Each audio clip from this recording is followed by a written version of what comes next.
भविष्य का दूसरा नाम है संघर्ष। हृदय में आज इच्छा होती है और यदि पूर्ण नहीं हो पाती तो हृदय भविष्य की योजना बनाता है। भविष्य में इच्छा पूर्ण होगी ऐसी कल्पना करता रहता है, किंतु जीवन ना तो भविष्य में है ना अतीत में। जीवन तो इस क्षण का नाम, अर्थात इस क्षण का अनुभव ही जीवन का अनुभव। पर हम ये जानते हुए भी इतना सा सत्य समझ नहीं पाते। या तो हम बीते हुए समय के स्मरणों को घेर कर बैठे रहते हैं, या फिर आने वाले समय के लिए हम योजनाएं बनाते रहते हैं। और जीवन जीवन बीत जाता है। एक सत्य यदि हम हृदय में उतार लें कि ना हम भविष्य देख सकते हैं, ना ही भविष्य निर्मित कर सकते हैं, हम तो केवल धैर्य और साहस के साथ भविष्य को आलिंगन दे सकते हैं, स्वागत कर सकते हैं भविष्य का। तो क्या जीवन का हर पल जीवन से नहीं भर जाएगा?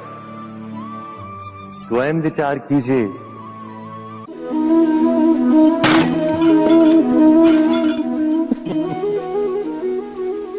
कभी कभी कोई घटना मनुष्य के जीवन की सारी योजनाओं को तोड़ देती और मनुष्य उस आघात को अपने जीवन का केंद्र मान लेता। पर क्या भविष्य मनुष्य की योजनाओं के आधार पर निर्मित होते हैं? नहीं।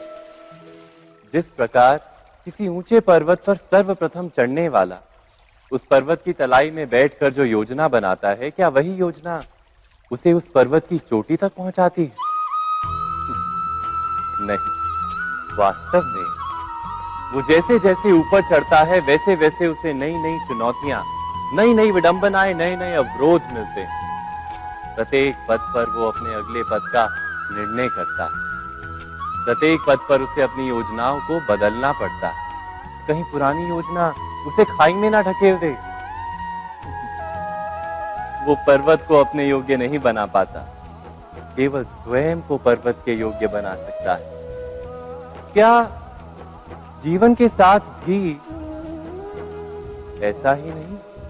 जब मनुष्य जीवन में किसी एक चुनौती को, एक अवरोध को अपने जीवन का केंद्र मान लेता है, अपने जीवन की गति को ही रोक देता है, तो वो अपने जीवन में सफल नहीं बन पाता और ना ही सुख और शांति प्राप्त कर पाता।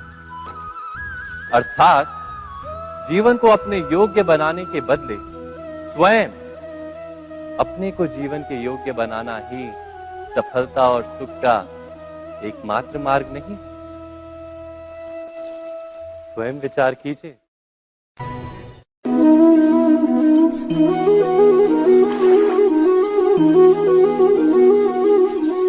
पिता सदा ही अपने संतान के सुख की कामना करते, उनके भविष्य की चिंता करते रहते।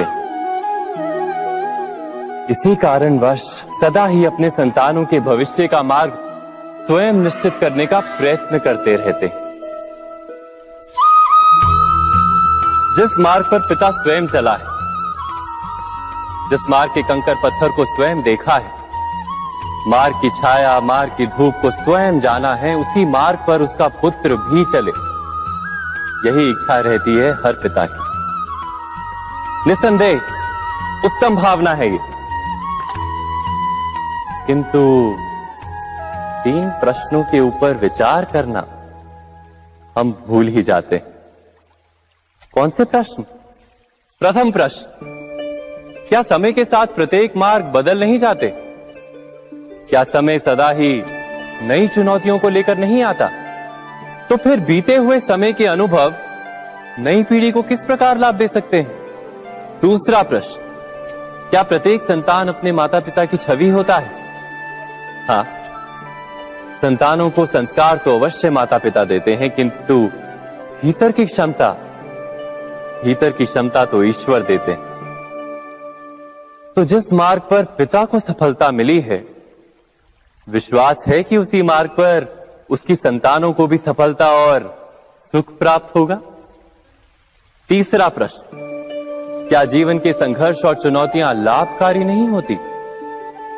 क्या प्रत्येक नया प्रश्न एक नए उत्तर का द्वार नहीं खोलता? तो फिर संतानों को नए नए प्रश्नों, संघर्षों और चुनौतियों से दूर रखना, ये उनके लिए लाभ करना कहलाएगा या हानि पहुंचाना? अर्थात जिस प्रकार संतान के भविष्य का निर्माण करने के बदले उसके चरित्र का निर्माण करना श्रेष्ठ है, वैसे ही संतानों के जीवन का मार्ग निश्चित करने के बदले उन्हें नए संघर्षों के साथ जूझने के लिए मनोबल व ज्ञान देना अधिक लाभदायक नहीं होगा? स्वयं विचार कीजिए।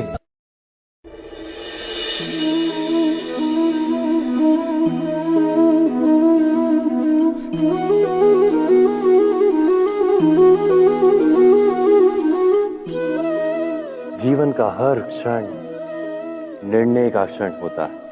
प्रत्येक पद पर दूसरे पद के विषय में कोई निर्णय करना ही पड़ता है और निर्णय अपना प्रभाव छोड़ जाता है। आज किए गए निर्णय भविष्य में सुख अथवा दुख निर्मित करते हैं, ना केवल अपने लिए, अपने परिवार के लिए भी, आने वाली पीढ़ियों के लिए भी। जब कोई दुविधा सामने आती है तो मन व्याकुल हो जाता है, अनिश्चय से भर जाता है। निर्णय का वो क्षण युद्ध बन जाता है और मन बन जाता है युद्ध भूमि। अधिकतर निर्णय हम दुविधा का उपाय करने के लिए नहीं, केवल मन को शांत करने के लिए लेते हैं। पर क्या कोई दौड़ते हुए भोजन कर सकता है? नहीं। तो क्या युद्ध से जूझता हुआ मन कोई योग्य निर्णय ले पाएगा? वास्तव में शांत मन से जब कोई निर्णय करता है तो अपने लिए सुखद भविष्य बनाता है, किंतु अपने मन को शांत करने के लिए जब कोई निर्णय करता है तो वो व्यक्ति भविष्य में अपने लिए कांटों भरा वृक्ष लगाता है। स्वयं विचार कीजिएगा।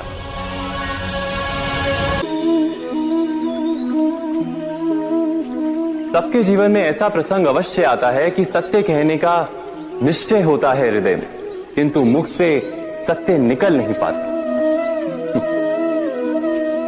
कोई भय मन को घेर लेता है।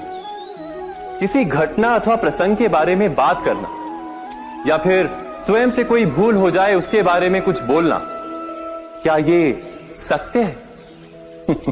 नहीं, ये तो केवल तथ्य है। अर्थात जैसा हुआ था वैसा केवल बोल देना सामान्य सी बात है। किंतु कभी कभी उस तथ्य को बोलते हुए भी भय लगता है। कदाचित किसी दूसरे की भावनाओं का विचार आता है मन, दूसरे को दुख होगा ये भय भी शब्दों को रोकता है। तो ये सत्य क्या है? क्या हमने कभी विचार किया है? जब भय रहते हुए भी कोई तथ्य बोलता है तो वो सत्य कहलाता है। वास्तव में सत्य कुछ और नहीं, केवल निर्भयता का दूसरा नाम है। और निर्भय होने का कोई समय नहीं होता, क्योंकि निर्भयता आत्मा का स्वभाव है। अर्थात क्या प्रत्येक क्षण सत्य बोलने का क्षण नहीं होता?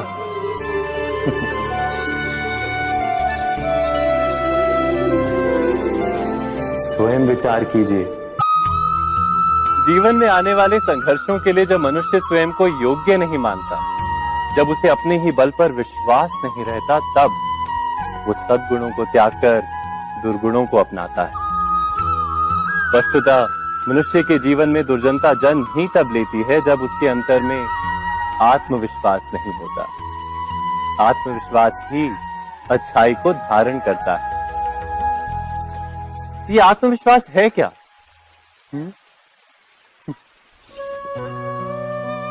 जब मनुष्य ये मानता है कि जीवन का संघर्ष उसे दुर्बल बनाता है, तो उसे अपने ऊपर विश्वास नहीं रहता। वो संघर्ष के पार जाने के बदले संघर्ष से छूटने के उपाय ढूंढने लगता है।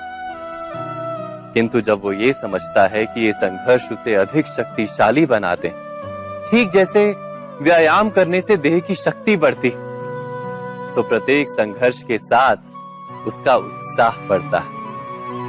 अर्थात आत्मविश्वास और कुछ भी नहीं, मन की स्थिति, जीवन को देखने का दृष्टिकोण मात्र है। और जीवन का दृष्टिकोण तो मनुष्य के अपने वश में होता है। स्वयं विचार कीजिए।